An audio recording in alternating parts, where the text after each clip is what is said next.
तो मैंने आपको सेकेंडरी स्ट्रक्चर बता दिया, सेकेंडरी स्ट्रक्चर तक बता दिया। अब मैं आपको बता रहा हूँ टर्सरी और क्वाटरनरी स्ट्रक्चर। बच्चों मैं आपको एक बात बताता हूँ, सेकेंडरी स्ट्रक्चर जो बना ना वो भी स्टेबल नहीं होता है। फिर आप बोलोगे सर पढ़ा कैसे रहो?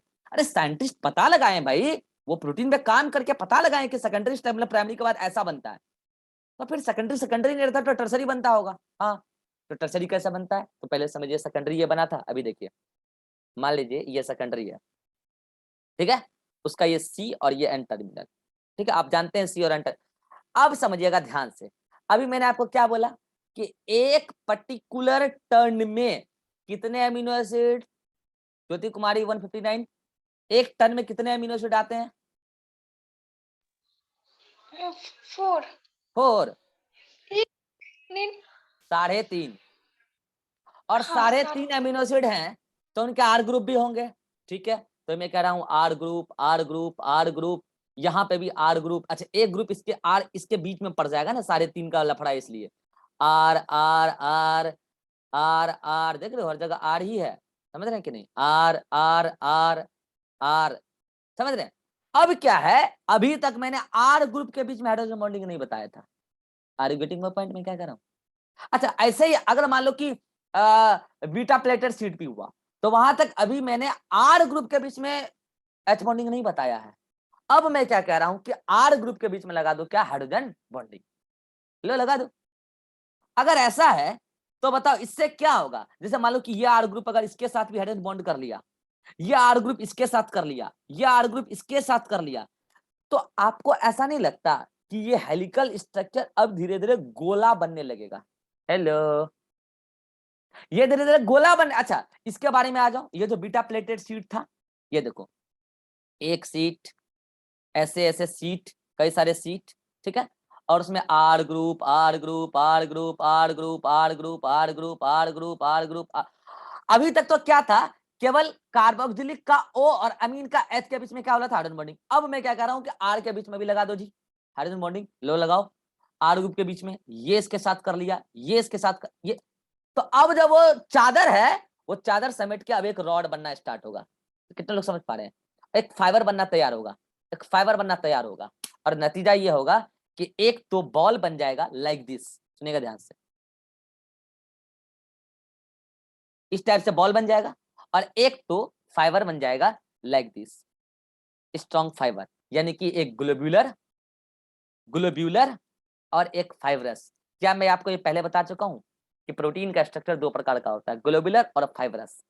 तो आप बोलोगे सर आप पहले नॉर्मली प्रोटीन बोलते थे, प्राइमरी सेकेंडरी टर्सरी नहीं बोलते थे, लेकिन आज बता रहे हैं टर्सरी में ये दो स्ट्रक्चर होता है। यस, सेल के अंदर most of the protein tertiary structure के फॉर्म में ही प्रेजेंट होते हैं, या तो वो ग्लोबुलर होंगे या तो वो फाइब्रस होंगे। और आपको मैंने ये भी बोला था कि फाइब्रस वाटर में इनसॉल्युबल और ग्लोबुलर वाटर में सॉल्युबल।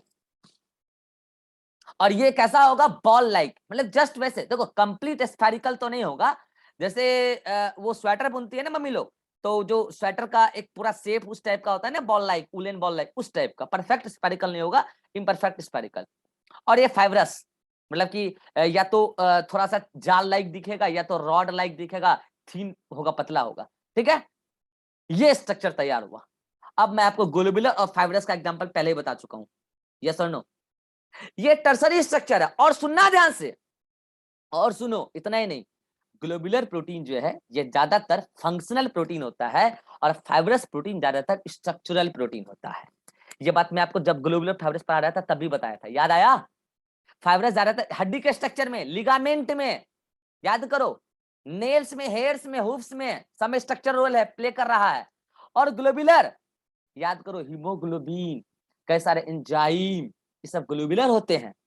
और सुनना, जहां ग्लोबुलर होते हैं ना, जैसे मान लो कि ग्लोबुलर प्रोटीन है, तो ये मॉडिफाई होकर जब एंजाइम बनते हैं, तो सुनना ध्यान से, इसमें पर्टिकुलर साइट होता है लाइक दिस, ये देखो, एक साइट, दो साइट, तीन साइट, चार साइट, मान लो और कहीं ढूंढ लो, हो सकता है ये एक साइट की तरह एक्ट करे, 5 साइट, 6 साइट।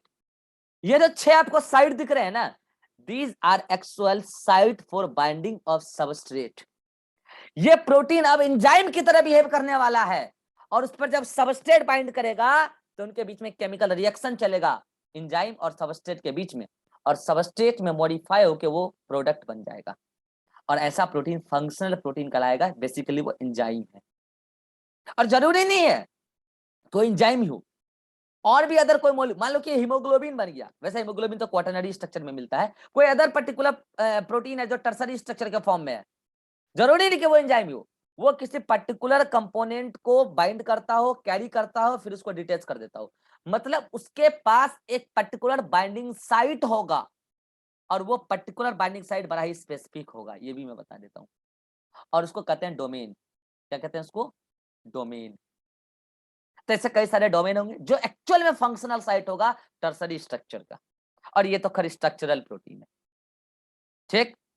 देन ये तो क्या हुआ, एक ही पर्टिकुलर अल्फा हेलिक्स ने ग्लोबुलर स्ट्रक्चर तैयार किया, मगर पता कई बार क्या होता है, ऐसे कई सारे ग्लोबुलर स्ट्रक्चर आपस में आर ग्रुप के थ्रू बॉन्डिंग कर लेते हैं।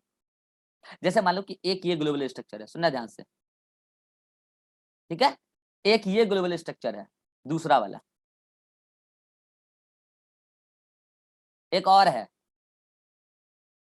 तीसरा वाला,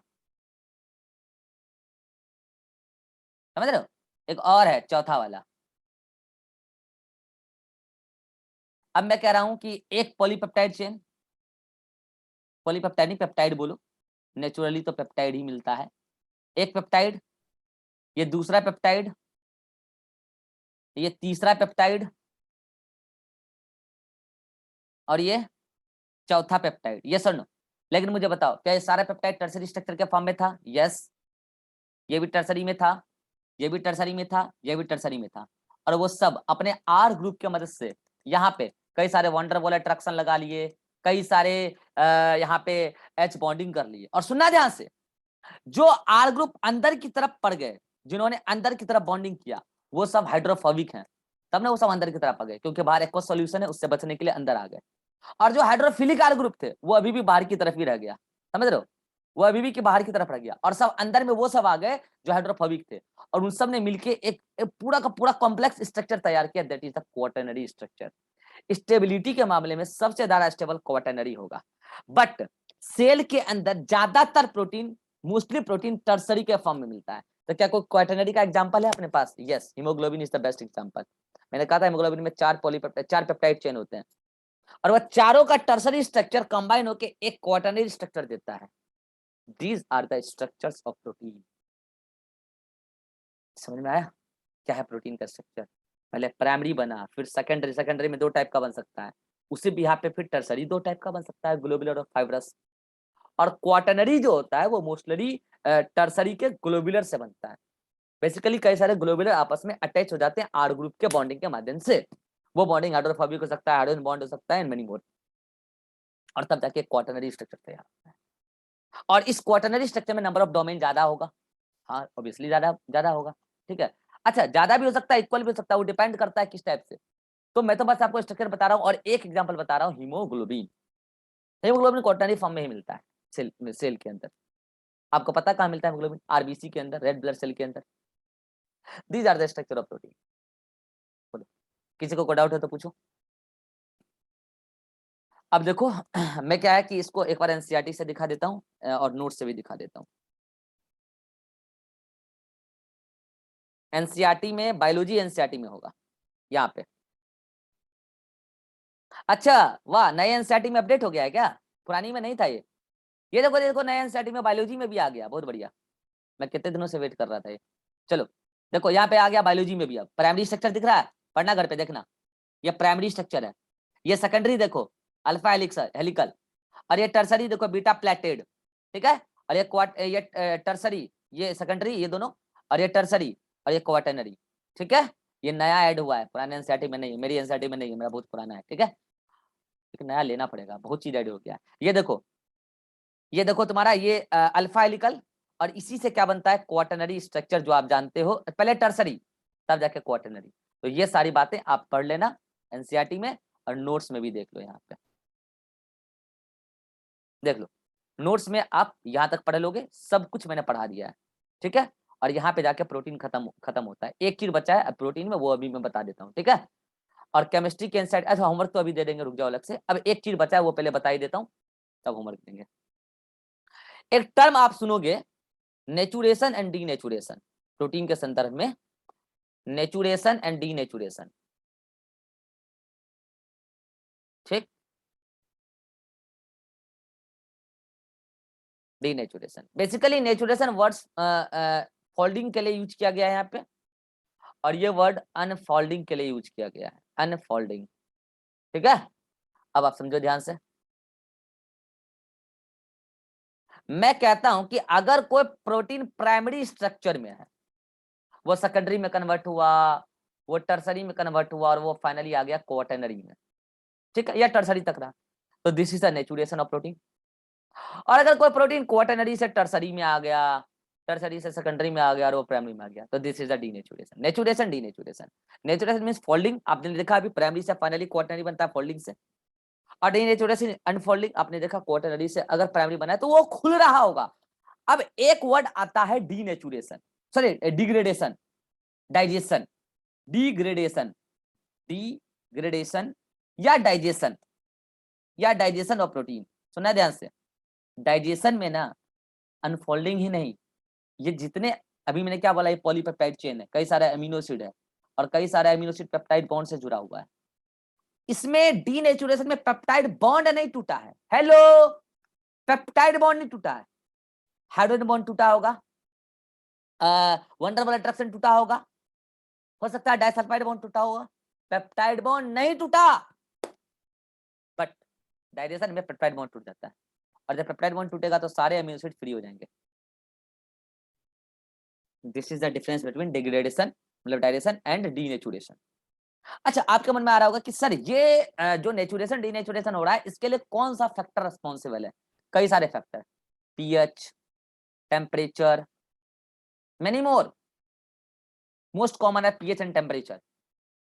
आपको पता है अमीनो एसिड अपने नेचर बदल देते हैं पीएच पर। मैं टेम्परेचर का एग्जांपल बताता हूँ। जब आपको फीवर होता है तो आपके सेल्स के प्रोटीन टेम्पररी डीनेचुरेशन करते हैं, टेम्पररी। फीवर हो रहा है, हीट बढ़ता जा रहा है बॉडी का, बढ़ता जा रहा है, बढ़ता जा रहा है, तो हीट बढ़ने से क्या हो रहा है कि बॉन्ड टूटने लगते हैं, और जब बॉन्ड टूटने लगते हैं तो क्वाटरनरी से टर्सरी में कन्वर्ट हो गया, जो क्वाटरनरी में है, जो टर्सरी में है सेकेंडरी में, प्राइमरी में नहीं गया, अभी रुक जाओ। लेकिन उससे पहले आपने दवाई खा लिया, दवाई खा लिया तो फिर टेम्परेचर फॉल डाउन हो जाएगा, और अगर ऐसा होगा तो फिर से बॉन्डिंग हो जाएगा, नेचुरेशन हो जाएगा, और वो प्रोटीन स्टेबल हो जाएगा जो डीनेचर हो रहा था। लेकिन अगर हाई फीवर आ गया और आपने मेडिसिन नहीं लिया, तो हो सकता है प्रोटीन डीनेचर हो जाए, हो सकता है सेल मर भी जाए, होता है ऐसा। लेकिन अगर इसका मतलब ये डिपेंड कर रहा है कि वो जो पर्टिकुलर फैक्टर है, जैसे टेम्परेचर ही है, अगर वो लॉन्ग टाइम के लिए रह गया और हाई वैल्यू में आ गया लॉन्ग टाइम तक, तो प्रोटीन परमानेंटली डीनेचर हो जाएगा, और वो प्रोटीन फिर नॉन फंक्शनल हो जाएगा, फिर नए प्रोटीन बनाने होंगे, और नए प्रोटीन नहीं है पहले से बने हुए, तो सेल हो सकता है मर जाए। और अगर वो पर्टिकुलर फैक्टर्स टेम्पररी आया है, जैसे फीवर नॉर्मली आता है फिर चला जाता है, तो टेम्पररी डीनेचर हुआ है, बाद में दोबारा नेचुरेशन उसका हो जाएगा, जिसको आप रीनेचुरेशन बोलोगे। मगर कुछ केसेस में एक ही बार में लॉन्ग टर्म फैक्टर दे देते हो आप, और हाई पावर का फैक्टर देते हो। जैसे मैं आपको बताता हूँ बॉइलिंग ऑफ एग, अंडा का बॉइलिंग जब होता है, तो पता है अंदर में जो प्रोटीन है, आपको पता है एल्बुमिन प्रोटीन अंडा में है ना, पीला पीला, वो एल्बुमिन प्रोटीन पूरा का पूरा जम जाता है यार। पता है बेसिकली वहां हुआ क्या है, जब आपने वहां पे टेम्परेचर डाला तो उसके सारे प्रोटीन के जितने भी बॉन्ड्स वगैरह थे सब आपने परमानेंटली तोड़ दिया, इतना हीट दिया ना, 100 डिग्री से ज्यादा दे दिया, आपने प्रोटीन का परमानेंटली डीनेचर कर दिया। अब आप उसको जाके फ्रीज में भी रख दोगे ना तो कुछ नहीं होने वाला है, टेम्परेचर कितना भी घटा दोगे तो वो लिक्विड नहीं बनने वाला है। रीजन समझ में ऐसा क्यों होता है? इसका मतलब जो पर्टिकुलर फैक्टर है जो नेचुरेशन डीनेचुरेशन को अफेक्ट करता, अगर वो फैक्टर शॉर्ट इंटरवल के लिए और विथ लो वैल्यू आया है तो डीनेचुरेशन टेम्पररी होगा, और अगर लॉन्ग पीरियड के लिए आया है और विथ हाई वैल्यू आया है वो फैक्टर, तो परमानेंट डीनेचर हो जाएगा, फिर उसके बाद दोबारा रीनेचुरेशन पॉसिबल नहीं है। और ये कंसेप्ट आपको लिखा है कहाँ? अच्छा, डायरेशन का अलग कंसेप्ट है, वो तो एंजाइम आता है पेप्टाइड बॉन्ड को तोड़ने वाला, ये कंसेप्ट आपको लिखा मिल जाएगा, डीनेचुरेशन रीनेचुरेशन, यहाँ पे यहीं पे देख लो, सारा बातें मैंने लिख दिया, ठीक है, तो आप देख लो। अच्छा, ये बात ध्यान रखना कि पीएमटी में दोनों एग्जांपल पूछा जाता है, टेम्पररी डीनेचुरेशन और परमानेंट डीनेचुरेशन।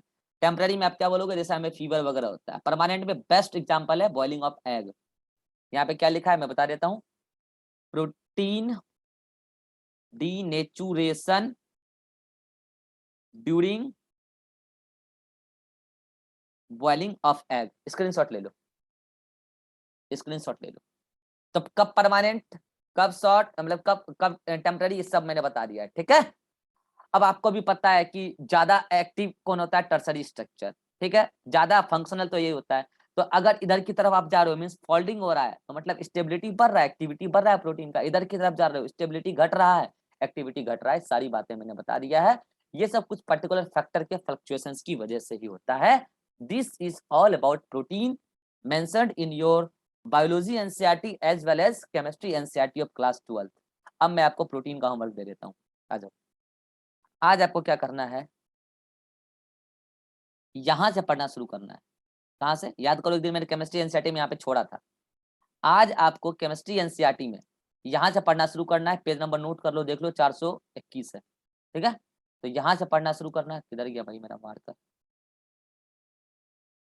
यहां से पढ़ना शुरू करना है।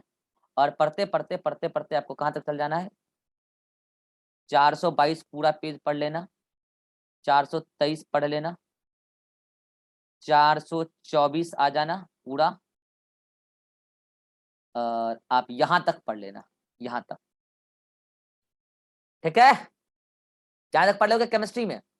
अब आ जाओ बायोलॉजी, बायोलॉजी एनसीईआरटी में आ जाओ। बायोलॉजी एनसीईआरटी में ये पूरा बचा हुआ था, याद करो, स्ट्रक्चर ऑफ प्रोटीन। यहां से पढ़ना शुरू करना। पेज नंबर कितना है देख लो, तो देख लो ना यार एक बार, 149, 159। वहां से पढ़ना शुरू करना और पूरा पेज नंबर यहां तक पढ़ लेना, यहां तक, ठीक है, यहां तक पढ़ लेना। फिर हम मिलेंगे नेक्स्ट क्लास में, और नेक्स्ट क्लास में हम स्टार्ट करेंगे लिपिड, ठीक है। चलिए, अगर यहां तक किसी को भी कोई डाउट है तो आप पूछ सकते हैं। Anyone, anyone have doubt? No. चलिए मिलते हैं, क्लास को ओवर करते हैं, मिलते हैं नेक्स्ट क्लास में, लिपिड स्टार्ट करेंगे। नेक्स्ट क्लास में वाइवा लेंगे, ध्यान रखना, ठीक है। चलिए मिलते हैं नेक्स्ट क्लास में, बाय बाय, टेक केयर।